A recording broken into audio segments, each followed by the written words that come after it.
ایک دفعہ Iran cultural house میں گیا۔ ایران کلچرل ہاؤس میں جو تلک مارگ پہ نئی دلی میں ایک دفتر ہے، وہاں پر ایک سیکشن الگ سے قرآن کریم کا ہے۔ آپ بھی کبھی جانا چاہیں کوئی دیکھ سکتے ہیں جا کے۔ کتنے شاندار انداز میں، کتنے سارے انداز میں قرآن کریم لکھا ہوا ہے۔ اور آج نہیں، آج تو دنیا بڑی ترقی کر گئی ہے۔ 400 سال پہلے، 500 سال پہلے، 1000 سال پہلے ہرن کی کھال پہ لکھا ہوا ہے، تانبے کے پتھروں پہ لکھا ہوا ہے، ڈائیوں سے چھپا ہوا ہے۔ میں گیا وہاں پر، انہوں نے میرے سامنے تانبے کا ایک پارہ قرآن شریف کا رکھ دیا، چھپا ہوا، ڈائی سے چھپا ہوا، اتنا حسین چھپا ہوا ہے، ڈائیوں سے میرے آگے رکھ دیا، کہنے لگے دیکھیے مفتی صاحب یہ ایک پارہ ہے۔ میں جو اٹھانے لگا تو اٹھا ہی نہیں، وہ ہنسنے لگے۔ آپ یہ نہ سمجھیے کہ ہم لوگ قرآن کریم کا احترام کر رہے ہیں، ہم نہیں کر رہے، ہم کچھ نہیں کر رہے۔ جس زمانے میں لوگ غریب ہوا کرتے تھے، جس زمانے میں چھاپے خانے نہیں تھے، پرنٹنگ مشین نہیں تھی، جس زمانے میں سائنس نہیں تھی، جس زمانے میں کمپیوٹر نہیں تھا، اس زمانے میں بھی قرآن شریف کو نئے انداز میں لکھا جاتا تھا۔ آپ جا کے دیکھیے، کبھی کہیں میوزیم میں جا کے دیکھیے آپ۔ تو یہ وہ کتاب ہے مسلمانوں، یہ وہ کتاب ہے جس کی عظمت کا کوئی بیان ہی نہیں ہے۔ یہ اللہ کی کتاب ہے۔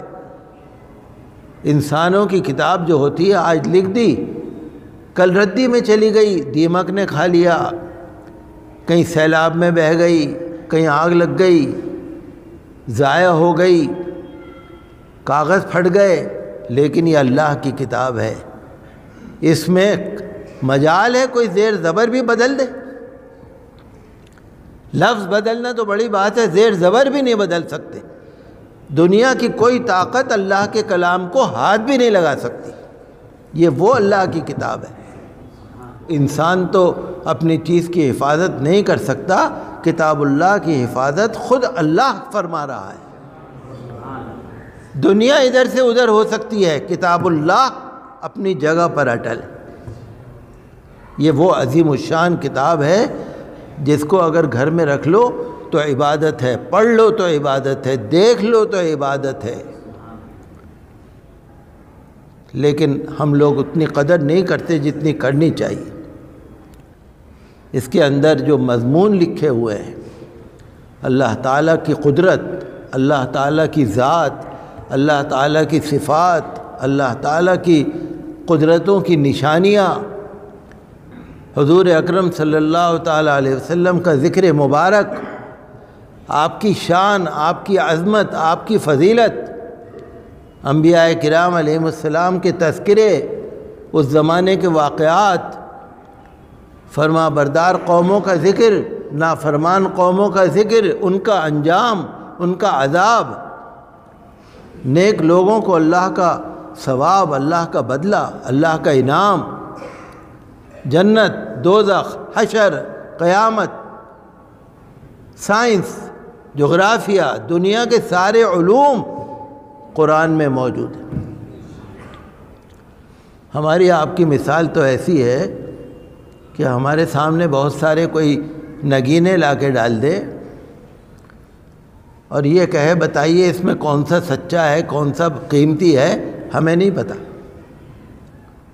جو جوہری ہے نا، جو واقف کار ہے نا، وہ سمجھ جائے گا یہ سچا ہے، یہ جھوٹا ہے، یہ نیلم ہے، یہ پکراج ہے، یہ 1000 روپے کا ہے، یہ 2000 روپے کا۔ ہم نہیں سمجھ سکتے۔